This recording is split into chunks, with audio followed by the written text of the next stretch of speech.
Hello friends. Shashi Agarwal economics तथा law classes के अंदर मैं आप सबका अभिनंदन करती हूँ। आज का जो हमारा सब्जेक्ट है वो है व्यष्टि अर्थशास्त्र, माइक्रो इकोनॉमिक्स, और जिसके अंदर हम बहुत ही महत्वपूर्ण टॉपिक अर्थशास्त्र की प्रकृति तथा क्षेत्र को स्टडी करेंगे। तो इसके अंदर हम पूरा संपूर्ण टॉपिक जो है अर्थशास्त्र की प्रकृति तथा क्षेत्र, nature and scope of economics को स्टडी करेंगे। अगर आपको मेरा ये एफर्ट सही लगता है तो डू लाइक माय वीडियो, इसको शेयर कीजिए, कमेंट कीजिए और मेरे channel Shashi Agarwal economics and law classes को सब्सक्राइब कीजिए। तो सबसे पहले हम देखते हैं कि अर्थशास्त्र होता क्या है। देखो, अर्थशास्त्र के अंदर हम मनुष्य की उन गतिविधियों का अध्ययन करते हैं, क्योंकि जो मनुष्य होता है उसकी जो आवश्यकताएं होती हैं असीमित होती हैं और जो साधन होते हैं वो सीमित होते हैं। तो अर्थशास्त्र के अंदर हम मनुष्य की उन गतिविधियों का अध्ययन करते हैं जो बताती है कि किस तरह से हम सीमित साधनों का उपयोग करके असीमित आवश्यकताओं की संतुष्टि कर सकते हैं। अर्थशास्त्र एक ऐसा विषय है जो मनुष्य की उन गतिविधियों का अध्ययन करता है, क्योंकि जो हमारी आवश्यकताएं होती हैं असीमित होती हैं, जो साधन होते हैं सीमित होते हैं। तो सीमित साधनों का हम किस तरह से कुशल प्रयोग करके अधिकतम संतुष्टि प्राप्त कर सकते हैं। तो अर्थशास्त्र एक ऐसा विषय है जो मनुष्य की उन गतिविधियों का अध्ययन करता है कि किस तरह से जो हमारी असीमित इच्छाएं हैं उनकी अधिकतम संतुष्टि प्राप्त करने के लिए जो हमारे पास सीमित साधन है, जिनके वैकल्पिक उपयोग होते हैं, उनको हम इस तरह से यूज करके जो है अपना अधिकतम संतुष्टि कर सकते हैं। और उसी तरह किस तरह से देश के अंदर जो है कल्याण और आर्थिक विकास को बढ़ावा दे सकते हैं। अर्थशास्त्र ग्रीक शब्द इकोनॉमिक से लिया गया है, जिसको दो भागों में विभाजित किया जा सकता है। देखो, जो आइकोनिम होता है जिसका अर्थ होता है घर, नॉमिन का अर्थ होता है प्रबंधन। तो सीमित धन के साथ घर का प्रबंध अर्थशास्त्र। देखो, जो अर्थशास्त्र है वो मानव व्यवहार का विज्ञान है, जो बताता है कि जो साधन होते हैं दुर्लभ होते हैं, सीमित होते हैं, उनका हमें बंटवारा किस तरह से करना है। अर्थशास्त्र का क्षेत्र का परिचय प्रसिद्ध अर्थशास्त्री जेम्स केन्स ने अपनी पुस्तक the scope and method of economics के अंदर दिया। उन्होंने कहा कि जो अर्थशास्त्र का क्षेत्र है उसके अंदर ये चीजें शामिल होती हैं। जब हम इकोनॉमिक्स का स्कोप पढ़ते हैं तो उसके अंदर हम देखते हैं कि अर्थशास्त्र की विषय सामग्री क्या है, अर्थशास्त्र की प्रकृति क्या है, क्या ये कला है, क्या ये विज्ञान है, अर्थशास्त्र का दूसरे शास्त्रों से संबंध क्या है। इसी तरह हम देखते हैं कि जो आधुनिक अर्थशास्त्री हैं वो कहते हैं कि इसके अंदर जो है इन तीन चीजों का अध्ययन होना चाहिए कि अर्थशास्त्र की विषय सामग्री क्या है, अर्थशास्त्र की प्रकृति क्या है, अर्थशास्त्र की सीमाएं क्या है। तो अलग अलग जो अर्थशास्त्री होते हैं उनका अलग अलग विचार होता है। तो श्रीमती वॉटन कहती है कि जहां भी 6 अर्थशास्त्री इकट्ठे होते हैं तो वहां पे 7 राय होती है, क्योंकि सबकी राय एक दूसरे से भिन्न होती है। अरस्तु ने कहा कि राज्य और घर की आर्थिक व्यवस्था जो है मतलब इसको बेसिकली उन्होंने कहा कि ये जो अर्थशास्त्र है वो राज्य और घर की अर्थव्यवस्था के साथ रिलेट करता है। उसी तरह जो परंपरावादी अर्थशास्त्री हैं जैसे कि एडम स्मिथ है, जेबीसी है, वॉकर है, जीएस मिल है, उनके मुताबिक अर्थशास्त्र जो है वो शास्त्र है जिसमें हम धन की प्रकृति, धन के उत्पादन, उपभोग, विनिमय तथा वितरण आदि का अध्ययन करते हैं।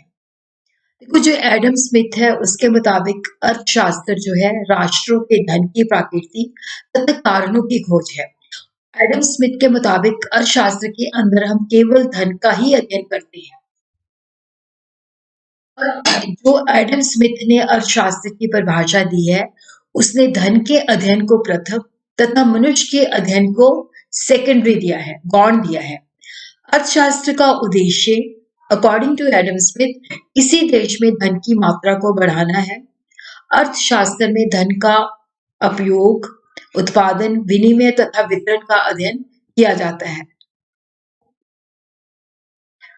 इसी तरह हम देखते हैं कि जो नव परंपरावादी अर्थशास्त्र है जैसे मार्शल है, जेएस मिल है, पीकू है, उन्होंने जो एडम स्मिथ की परिभाषा थी उसकी काफी क्रिटिसाइज किया और उन्होंने भौतिक कल्याण से संबंधी परिभाषा दी। तो उन्होंने कहा कि जो अर्थशास्त्र है वो धन के स्थान पर मनुष्य के उन कार्यों का अध्ययन करता है जिसके अंदर वो कल्याण को बढ़ाने वाली भौतिक वस्तुओं को प्राप्त करने के लिए करते हैं। डॉक्टर मार्शल के मुताबिक अर्थशास्त्र जीवन के साधारण व्यवसाय से संबंधित मानव जाति का अध्ययन है। ये व्यक्तिगत तथा सामाजिक कार्यों के उस भाग का अध्ययन करता है जिसका सीधा संबंध कि किस तरह से हम भौतिक पदार्थ प्राप्त कर सकते हैं, वो हमें कल्याण देते हैं, किस तरह से भौतिक पदार्थों को प्राप्त किया जाता है, उनका उपयोग किया जाता है ताकि कल्याण को बढ़ाया जा सके।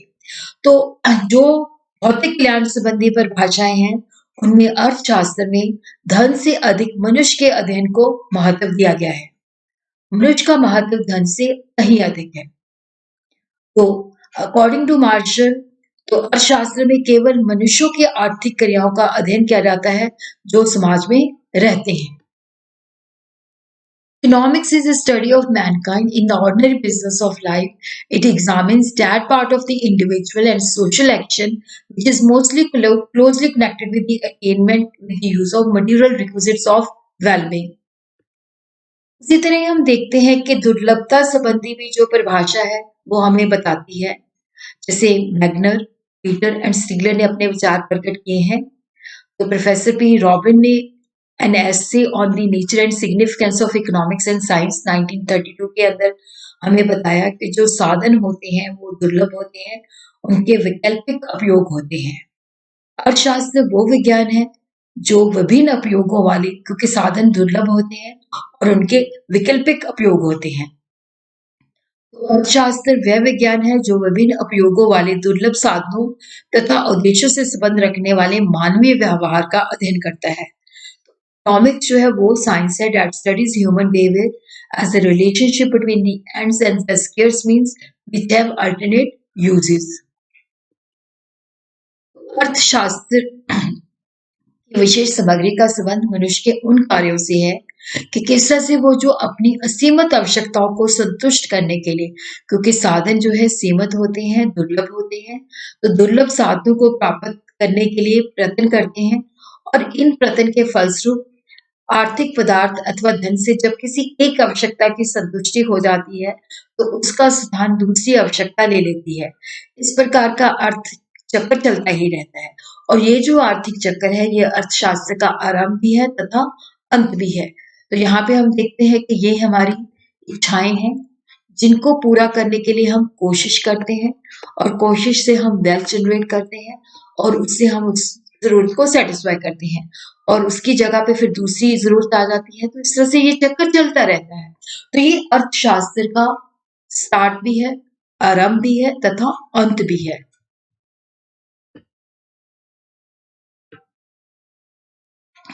तो जैकब वाइनर के मुताबिक अर्थशास्त्र वही है जो अर्थशास्त्र करता है। ये आर्थिक चक्र जो है अर्थशास्त्र का विषय का आरंभ भी है, अंत भी है। और उसी तरह हम बताते हैं कि जो आधुनिक अर्थशास्त्री हैं जैसे सैमुअलसन है, बिल्डिंग है, लेफ्टविच है, तो वो कहते हैं कि अर्थशास्त्र का विषय आर्थिक गतिविधियों और अर्थशास्त्र प्रणाली और आर्थिक नीतियों से संबंधित है। अर्थशास्त्र एक ऐसा विषय है जो मनुष्य की उन क्रियाओं का अध्ययन करता है जिनका संबंध आवश्यकताओं की अधिकतम संतुष्टि अथवा कल्याण में वृद्धि तथा आर्थिक विकास हेतु वाले वैकल्पिक प्रयोग वाले दुर्लभ साधनों का कुशल उपयोग, उत्पादन तथा विनिमय से है। जिसको हम सिंप्लीफाई कर सकते हैं कि देखो इनके अंदर हम मनुष्य की क्रियाओं का अध्ययन करते हैं क्योंकि हमारी जो आवश्यकताएं होती हैं असीमित होती हैं और वहां पे जो साधन होते हैं दुर्लभ होते हैं। तो किस तरह से दुर्लभ साधन जो होते हैं उनका हम सही ढंग से उपयोग करते हैं, कुशल उत्पादन करते हैं, विनिमय करते हैं और ये जो साधन होते हैं इनके वैकल्पिक प्रयोग होते हैं तथा अधिकतम संतुष्टि लेते हैं और कल्याण तथा आर्थिक विकास में वृद्धि करते हैं। इसी तरह हम देखते हैं कि क्योंकि उन्होंने जैसे सैमुअलसन, बोल्डिंग, लेफ्टविच ने हमें बताया कि अर्थशास्त्र की विषय सामग्री का संबंध आर्थिक क्रियाओं, आर्थिक प्रणालियों तथा आर्थिक नीतियों से है। तो सबसे पहले हम आर्थिक क्रियाओं को पढ़ते हैं कि आर्थिक क्रियाएं जो होती हैं, अ, आर्थिक क्रियाएं अर्थशास्त्र के विषय सामग्री का जो संबंध है, मतलब इनका जो संबंध है कि जब हम आर्थिक क्रियाओं को स्टडी करते हैं,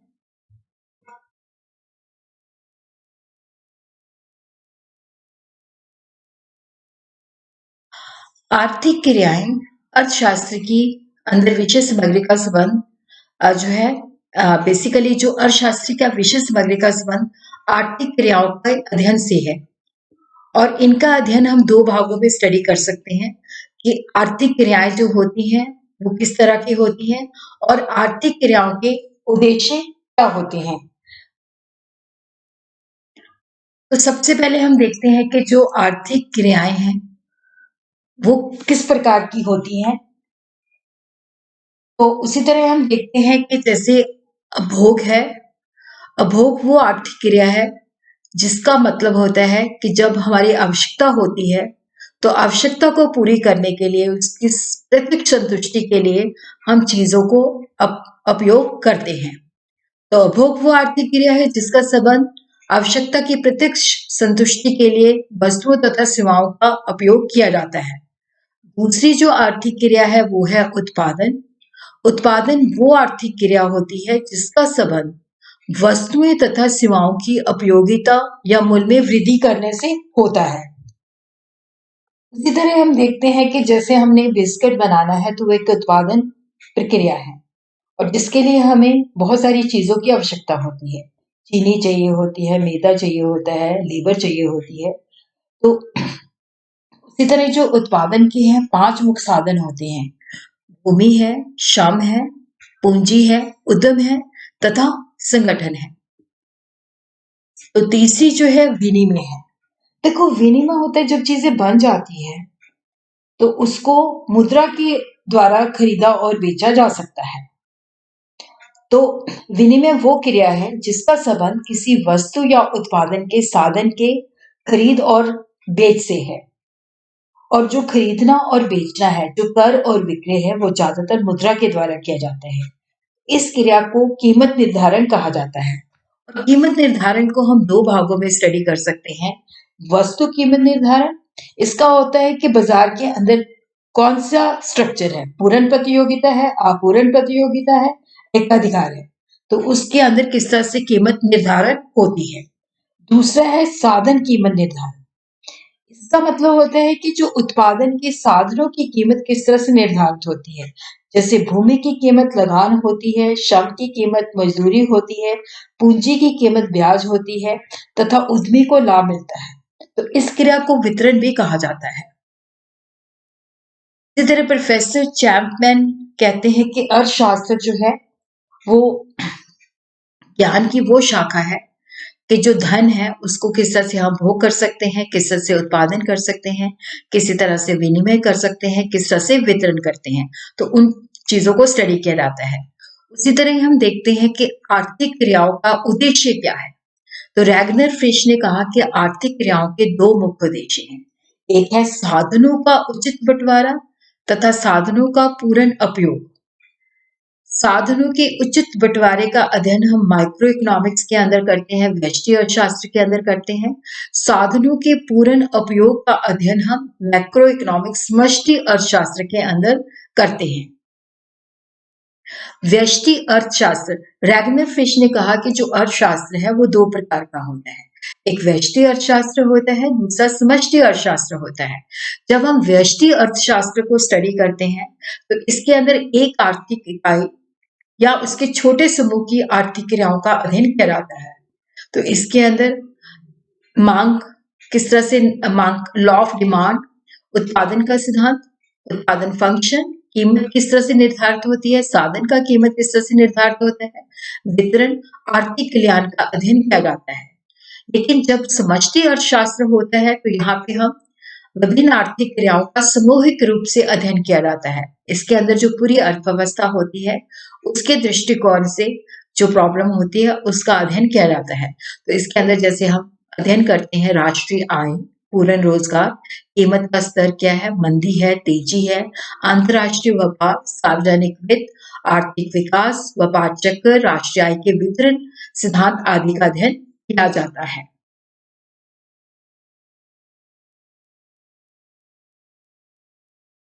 आर्थिक प्रणालियां आर्थिक प्रणालियां जिसके अंदर हम पढ़ते हैं पूंजीवाद, कैपिटलिज्म, सोशलिज्म, समाजवाद, मिश्रित अर्थव्यवस्था, मिक्स्ड इकोनॉमी। देखो, जब पूंजीवाद होती है तो उसके अंदर जो सरकार होता है वो आर्थिक क्रियाओं में हस्तक्षेप नहीं करती। सब कुछ जो होता है मार्केट फोर्सेस के द्वारा निर्धारित किया जाता है। उपभोग, उत्पादन, विनिमय आदि करने की स्वतंत्रता होती है। समाजवाद के अंदर क्या होता है कि पूरा का पूरा जो है आर्थिक क्रियाओं के ऊपर सरकार का नियंत्रण होता है और उसके अंदर क्या होता है कि सरकार जो है डिसाइड करती है। भोग, उत्पादन, विनिमय आदि क्रियाओं पर पूर्ण रूप से सरकार का नियंत्रण होता है। मिश्रित अर्थव्यवस्था जैसे कि भारत के अंदर जो अर्थव्यवस्था है वो मिश्रित अर्थव्यवस्था है। वहां पे पब्लिक सेक्टर भी है, प्राइवेट सेक्टर भी है। तो कुछ आर्थिक क्रियाओं के लिए लोग स्वतंत्र होते हैं जिनका निर्णय डिमांड और सप्लाई के द्वारा होता है। कुछ आर्थिक क्रियाओं पर सरकार का नियंत्रण होता है।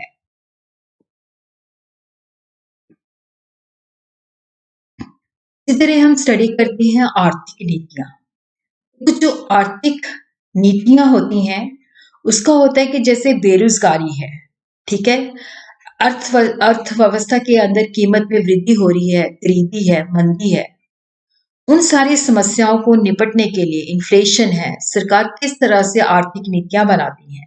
सरकार की जो आर्थिक नीतियां होती हैं जैसे मौद्रिक नीति है जिसके द्वारा मंदी और तेजी को वो कंट्रोल करती है।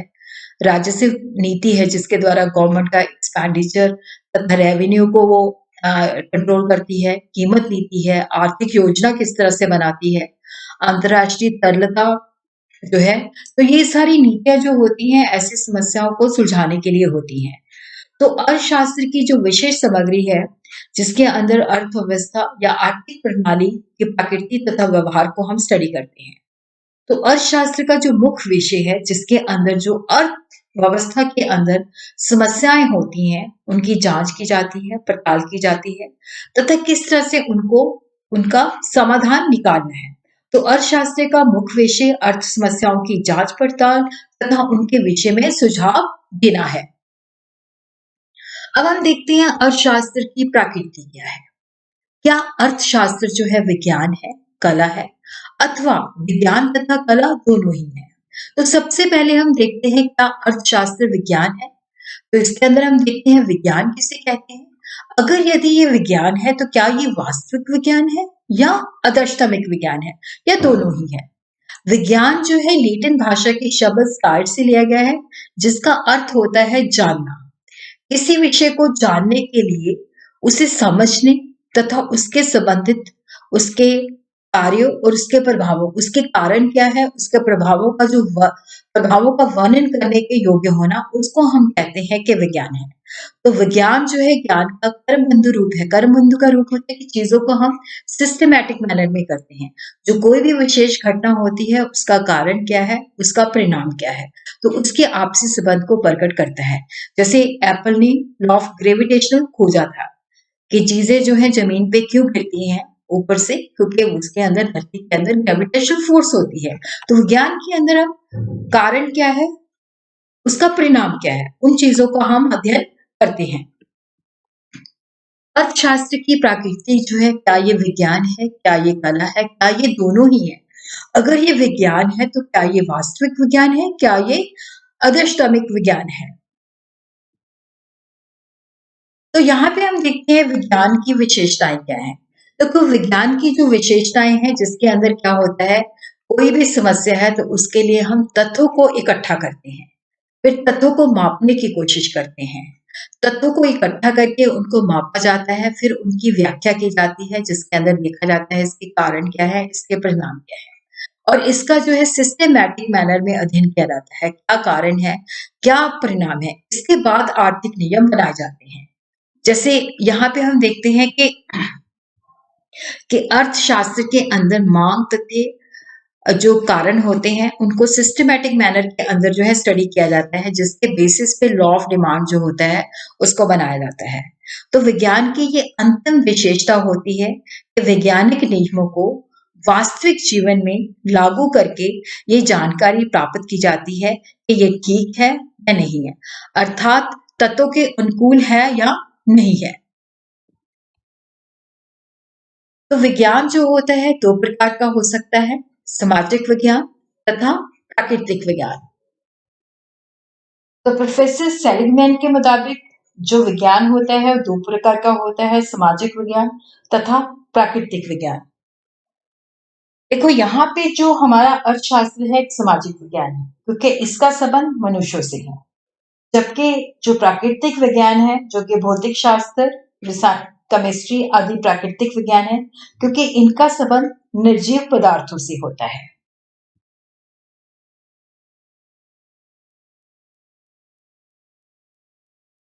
तो क्या ये वास्तविक विज्ञान है? क्या ये नॉर्मेटिव साइंस है?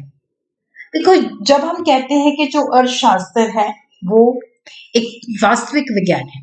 देखो, वास्तविक विज्ञान जो होता है कि जो भी घटना होती है उसको विवरण करना। वास्तविक विज्ञान हमें चीजों का विवरण बताता है, ये नहीं बताता ये अच्छी है या बुरी है। घटित होने वाली घटनाओं का विवरण देता है। वरिष्ठ मिल्टन, फ्रीडमैन और रॉबिन्स कहते हैं कि जो अर्थशास्त्र है वो वास्तविक विज्ञान है, क्योंकि इसके अंदर हम ये स्टडी कर सकते हैं ये क्या है, ये क्या था, ये क्या होगा। अर्थशास्त्र का काम जो है खोज करना है, व्याख्या करना है।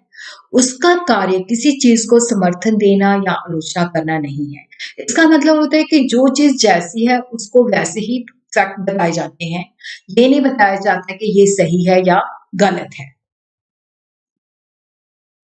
तो अर्थशास्त्र जो लोग कहते हैं कि वास्तविक विज्ञान है, तो उसके अंदर वो ये अपने पक्ष जो है रखते हैं।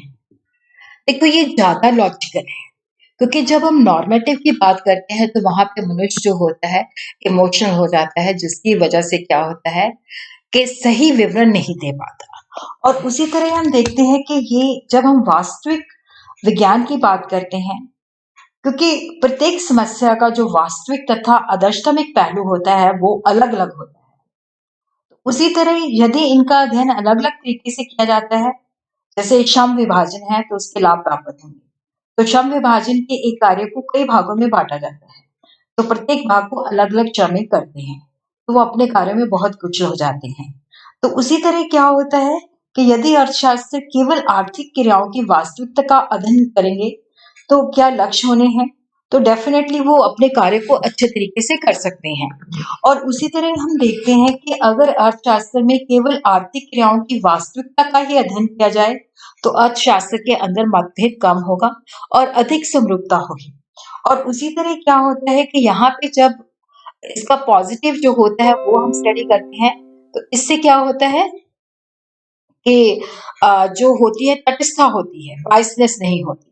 और उसी तरह क्या होता है कि जब हम वास्तविकता का अध्ययन करते हैं तो सिद्धांतों का निर्माण सही तरीके से कर सकते हैं, क्योंकि यहाँ पे जो तथ्य होते हैं उनके बीच में जो वास्तविकता होती है उसके बीच में हम संबंध स्थापित करके अपनी नीतियां बना सकते हैं। लेकिन जो लोग कहते हैं कि यहाँ पे जो अर्थशास्त्र है वो एक बेसिकली जो है क्योंकि जो लोग कहते हैं कि ये नॉर्मेटिव है तो वो उसके जो है पॉजिटिव साइंस के अगेंस्ट जो है अपने व्यू रखते हैं। तो अब हम देखते हैं कि क्या ये आदर्शतमिक विज्ञान है, क्या ये नॉर्मेटिव साइंस है। जैसे मार्शल, पीगो, हार्ट्रे और जो वॉल्फ है उनका ये मानना है कि ये एक आदर्शतमिक विज्ञान है, क्योंकि यहाँ पे जो है ये वो विज्ञान है जो मानदंडों या मूल्यों आदर्शों को निर्धारित करता है। इसका जो उद्देश्य होता है समस्याओं का समाधान करने से भी होता है। देखो, आदर्शतम विज्ञान या एक नियमकारी विज्ञान जो है कर्मबद्ध ज्ञान का वो रूप है जो हमें बताता है कि ये चीज ऐसे होनी चाहिए थी तो इसके ज्यादा रिजल्ट होने अच्छे आएंगे। क्या होना चाहिए उसके ऊपर जो है ये ज्यादा डिपेंड करता है। तो इसके पक्ष में जो अर्थशास्त्री तर्क देते हैं कि ये ज्यादा व्यवहारिक है, क्योंकि इसके अंदर हम देखते हैं कि ये पॉलिसी ऐसे होती तो इसके बेटर रिजल्ट आते। और ये ज़्यादा उपयोगी भी है, ज़्यादा किफ़ायती भी है और ये रियलिटी के साथ जुड़ा भी हुआ है। तो प्रोफ़ेसर वेगनर कहते हैं कि जो अर्थशास्त्र है वो वास्तविक विज्ञान भी है तथा नॉर्मेटिव विज्ञान भी है। अब हम देखते हैं क्या ये कला है? देखो कला होती है कि जो हमने ज्ञान प्राप्त किया है उसको हम किस तरह से उपयोग में लाते हैं। कला जो है निश्चित लक्ष्य को प्राप्त करने के लिए ज्ञान का व्यवहारिक प्रयोग से है। जीएम केन्स मानते हैं कि जो अर्थशास्त्र है वो अप्लाइड इकोनॉमिक्स है। अप्लाइड इकोनॉमिक्स का होता है कि जो हमने सीखा है और जिसको हम वास्तविकता के अंदर उन चीजों को यूज करके हम अपनी समस्याओं का समाधान निकालते हैं। तो मार्शल और पीबू का ये मानना है कि विज्ञान के साथ एक ये कला भी है। लेकिन वालरस, कोनोडो और रॉबिन्स का ये मानना है कि ये एक साइंस है, ये एक आर्ट नहीं है। तो कुछ जो अर्थशास्त्री कहते हैं कि अर्थशास्त्र जो है कला है, तो उसके पक्ष में वो तर्क देते हैं, क्योंकि ये हमारी समस्याओं का समाधान निकालता है। तो ये परिस्थितियों के अंदर जो कि वास्तविकता है, उसके अंदर उन चीज़ों का उपयोग करके उनका समस्याओं का समाधान निकालते हैं। और ये मान्यताओं का व्यवहारिक आधार है और ये आर्थिक सिद्धांतों की जो सत्यता है उसको भी नापता है। और ये जो है कहते हैं कि कला नहीं है, तो वो कहते हैं विज्ञान और कला की जो प्रकृति होती है वो भिन्न होती है। और उसी तरह क्या होता है कि अर्थ समस्याओं की जो प्रकृति होती है वो बेसिकली जो होती है एक दूसरे से अलग होती है। आर्थिक समस्याएं होती हैं, उनके बहुत सारे पहलू होते हैं, तो उसके अंदर हम इसको यूज नहीं कर सकते। और उसी तरह यदि अर्थशास्त्र को कला मान जाएगा तो अलग अलग नीतियों का निर्माण करेंगे। और यहाँ पे क्या होता है कि जो तत्काल समस्या होती है उसका अभाव होता है कि तत्काल हमें जो है उसका समाधान मिल जाए, तो इसलिए वो अर्थशास्त्र को जो है कला नहीं मानती। लेकिन अर्थशास्त्र जो है वो विज्ञान तथा कला दोनों ही है, वो एक दूसरे के पूरक भी हैं। तो अब हम देखते हैं कि इसकी अर्थशास्त्र की सीमाएं क्या है। देखो यहाँ पे जब हम अर्थशास्त्र को अध्ययन करते हैं तो सिर्फ ये केवल मनुष्य की क्रियाओं का ही अध्ययन करता है।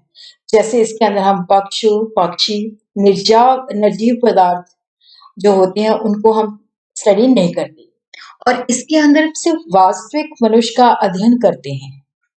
इसके अंतर्गत एक आर्थिक मनुष्य जो कि स्वार्थी होता है उसकी आर्थिक क्रियाओं का हम अध्ययन नहीं करते। उसी तरह हम सामाजिक इसके अंदर जो सामान्य मनुष्य है उसका अध्ययन करते हैं, जो असामान्य मनुष्य है उसका अध्ययन नहीं करते, जो पागल है, अपराधी है उसका अध्ययन नहीं करते।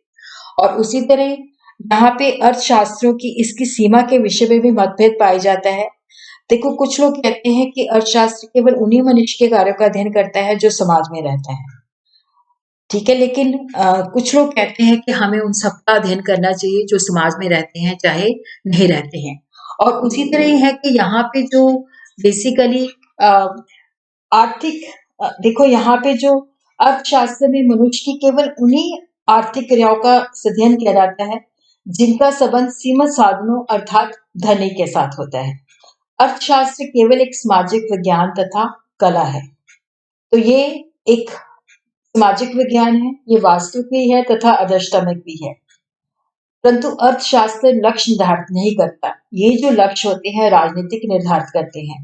उसी तरह अर्थशास्त्र के नियम जो होते हैं वैज्ञानिक नियम है, परंतु वो प्राकृतिक विज्ञानों के नियम की तुलना में कम निश्चित होते हैं।